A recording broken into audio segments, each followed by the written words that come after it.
plan. We've got the girl with Derby in tow. No doubt we'll be coming in hot, so be ready to move.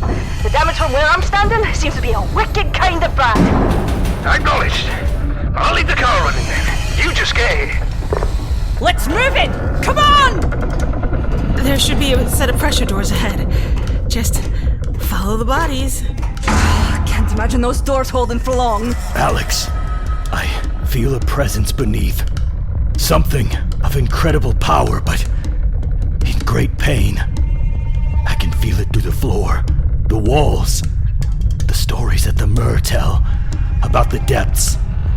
They're true, aren't they? They are. I've been doing everything that I can to help it dream, to stay asleep. It was easier when we were doing that together.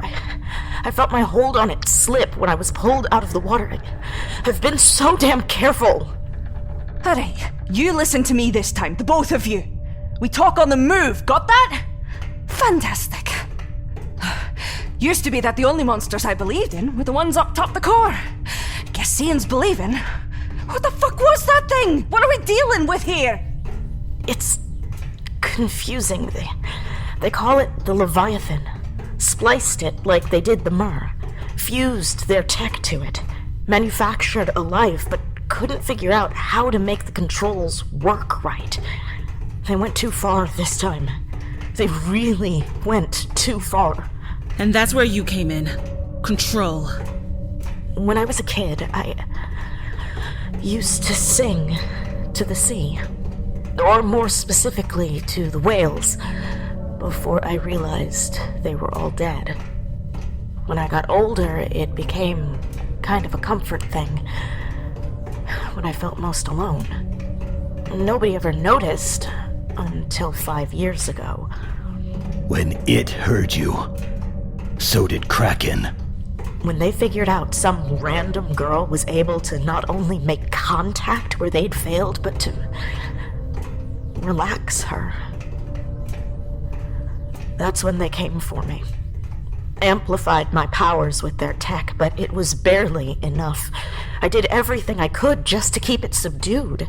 Can you calm her now? It doesn't exactly work like that. Or it does, but it's not like a switch. I need time and to not be running for my life. Until then, she's just feeling my distress and lashing out, and she's always in such pain. Well, that's just great, isn't it? Can't we just knock you out? Can't stress if you're sleeping, right? Oh, does sleeping make your pain go away? This way. The kills I made are getting more interesting. Inspired, even. Which means I wasn't bored yet. We're not far from where I started. Fucking sick you are, Belle.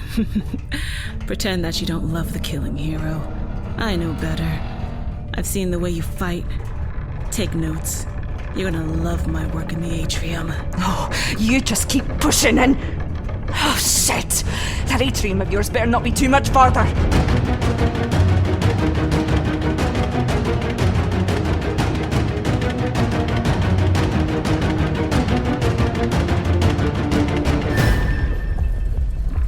The floor of the junction was treacherous, to be sure.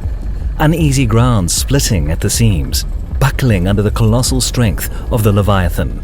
Like an ally laying in wait, the ocean was only too eager to find its way through every opening the creature made. All the while, the immense pressure continued to build, punching bolts from walls and supports in an effort to push even more liquid into the breach, to join the torrent filling the hall under their feet. Each pounding step became harder to manage, the flood underfoot providing the appropriate physical resistance, a partner to couple with Jonny's intrusive thoughts. Doubt was growing, maturing into actual fear that was new to her, that they might not make it. Not even during her worst, most hopeless moments had anything shaken her resolve like this. Usually desperation only amplified her drive to succeed, fed her adrenaline. Turning a corner, the sight of their exit did little to ease the sinking dread, but it certainly helped them to push a little harder. Charging out onto the second-floor mezzanine, the water that had been underfoot steadily spilled over the edge, down to flood the auditorium below. Indeed, a shallow pool had already formed down there and was filling fast. Lost into the domed room, Waylon quickly found his way to the door's hollow pad, his eyes clouding over as he sifted through the memories of those who had manually operated the security doors before him. It was a safety drill. Routine. Pressurized security doors meant to section off a safe area for base personnel in case of evac impossibilities. Though it would only hold for so long. A death trap. 22389.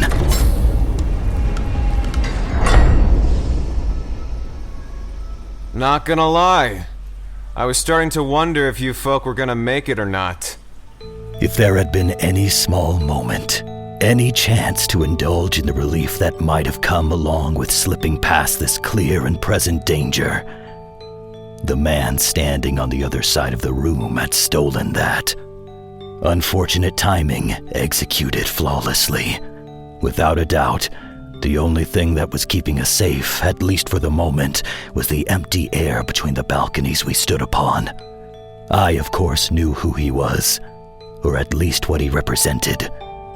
He was the failsafe, the shadow that had followed behind the anomaly.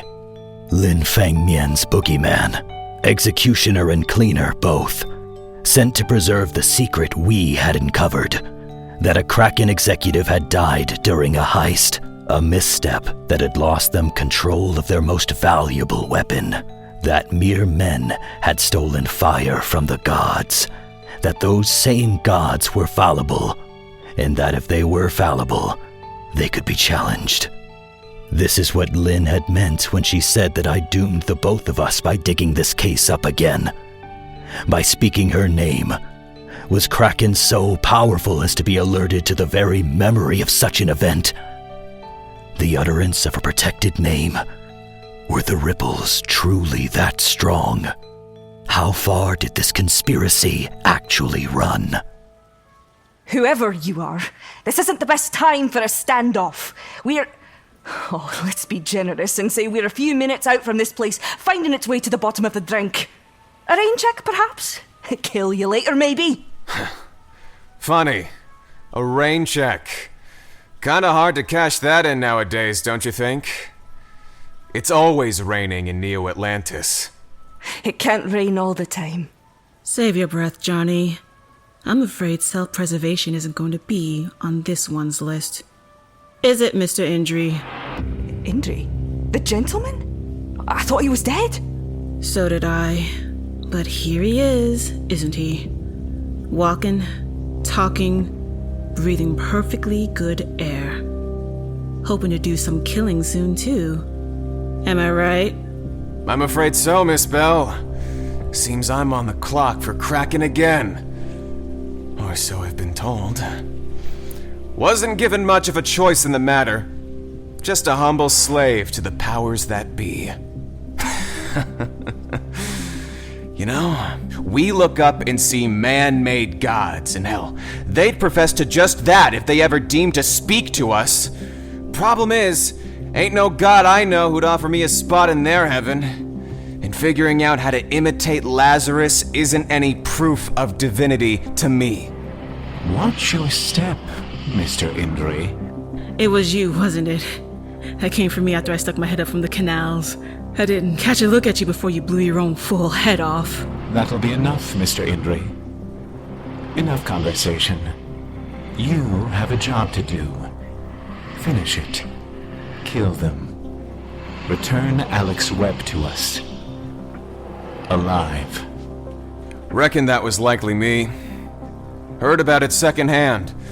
But I'm afraid I've little recollection of the event itself. Damn shame, too. A confrontation between us would really be something to remember, wouldn't it? Suppose I've got the chance to fix that now. You can't remember? They've brought me back more than a few times, or so they tell me. Tabula rasa. Every time. Turns out, I'm not as cooperative as they'd like. Suppose the pay's not quite right. We're running out of time. Keep it quiet, fishman. You're in over your head. This one's on me.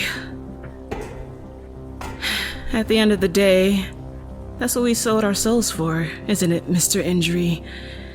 Promises the factions made us in those squalid little hubs of theirs. The chips never did add up to the actual wealth. Favors from pretenders. Merc life's a beggar's lot. Not meant for lions. Not meant for us. We called our price, didn't we? Sold our service to Kraken, and they gave us everything we asked for. Everything we've earned in cold, hard credits. I felt silk on my skin, washed blood off my hands and sinks made of gold. But I never asked to live forever. Did you? Never promised them a damn thing past my own expiration date. I know that wasn't in my contract. Wasn't in mine, neither. I didn't go out the way I thought I would, Sandra. I know you didn't, baby. But before we continue, I'll ask that you leave that name out of your goddamn mouth. Cassandra's dead. There's only Derby Bell now. Mr. Indri, she's distracting you from your goal. Do not fail us again. This moment of rebellion will be a short-lived joy that the board will not tolerate. Fair enough, Miss Bell. I apologize for the misstep. You see, I'm mighty distracted right now by this little bird that's been chirping in my ear. Thinking maybe you could have a remedy for it? I think I know just the thing. Won't last long against their power, but I'm sure it'll be just enough to do this our way. Mr. Indri, this is... My thanks. What I'd meant to say was that it didn't happen the way I expected. But that death was still mine. They took that from me. Took the moment I tailored for myself. When they wake me up, bring me back, I go through it again. I have no regrets. Except for that moment. It was supposed to be the end, not the beginning. Even if I, or one of these versions of myself, broke free, went back to lay eyes on my husband, on Wayne, I wouldn't even remember it, would I? Figure if I can't remember, well, I'm a little better than a ghost already. Not much they can offer a ghost, am I right? Can't even trust this will be the last time they promise you something, can you? Tabula Rasa's a fucking bitch. She sure is. Well, let me offer you something you can trust. Something real. We can kill each other, right here and now, in the belly of this place. Mom, you can't. It'll be a good legend, Andrew.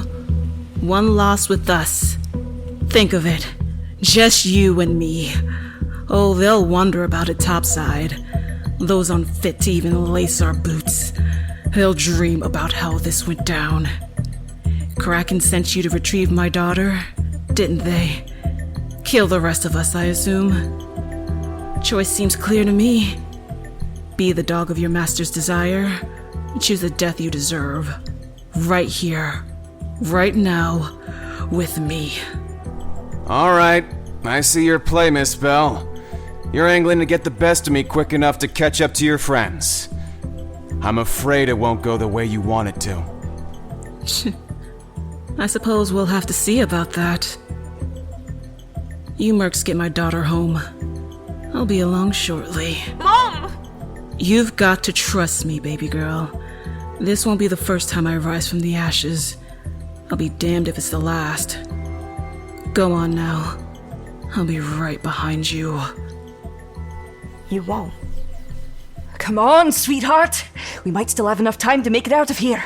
Fuck me if I didn't think we were screwed, but as long as the other side hasn't broken apart yet... Nick, how are we doing? Southside's still holding, but not for long. I've got our vessel commandeered, though. I have to admit, it's gonna be a bit of a cozy ride back to the surface. Sounds like fun. Waylon, get that door. Every second's gonna count. Alex, let's go!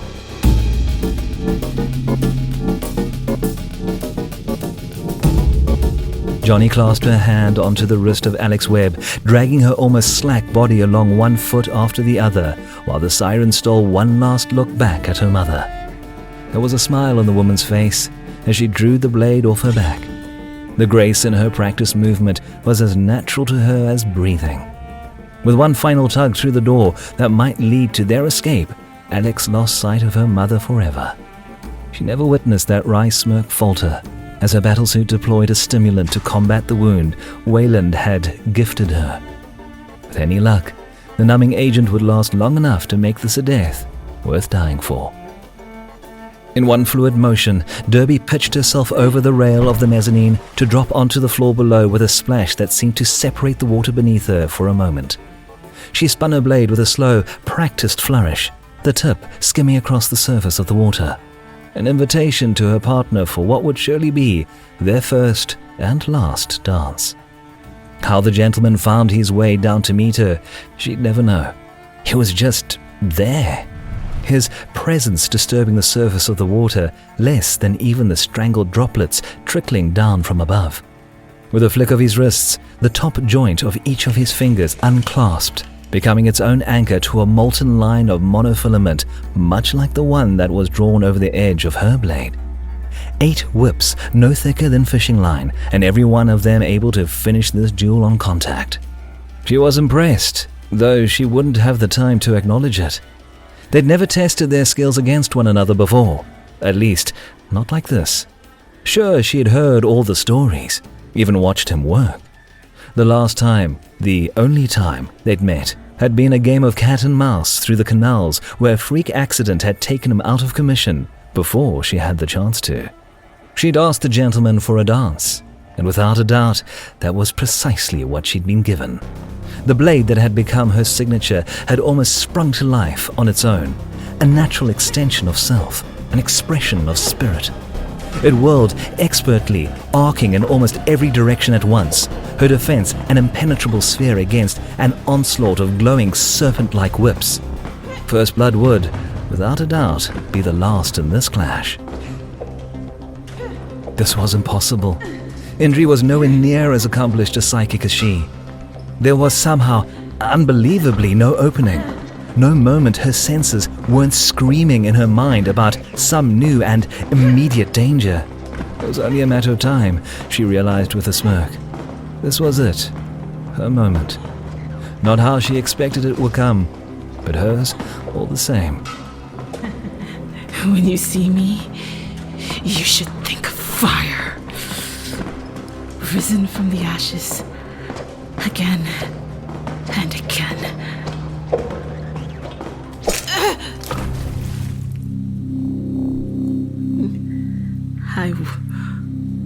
I once challenged Poseidon. Told him no uncertain terms that if he wanted my life, he'd have to come claim it himself. I'm afraid I don't follow. Poseidon's reach. Should have seen it coming. I'll see you soon, Derby Bell. I'm counting on it, Mr. Indri.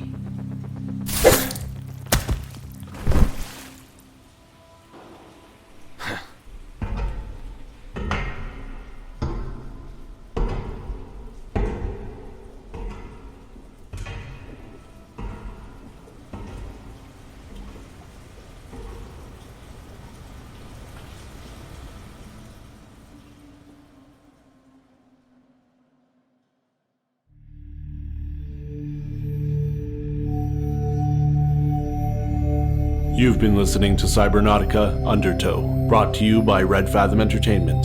This episode features the voice talents of Luke Alphonso as Waylon Grant, Abigail Turner as Jonny, Alexander Doddy as Nick Ballard, Bianca Skinner as Derby Bell, Jordan Cobb as Alex Webb, Ryan Hoyle as the Executor, John Patneaude as the Gentleman, Andrew Indri, Aubrey Poppleton as Elliot, Dan Boud as the Narrator. Voice extras included in the show notes.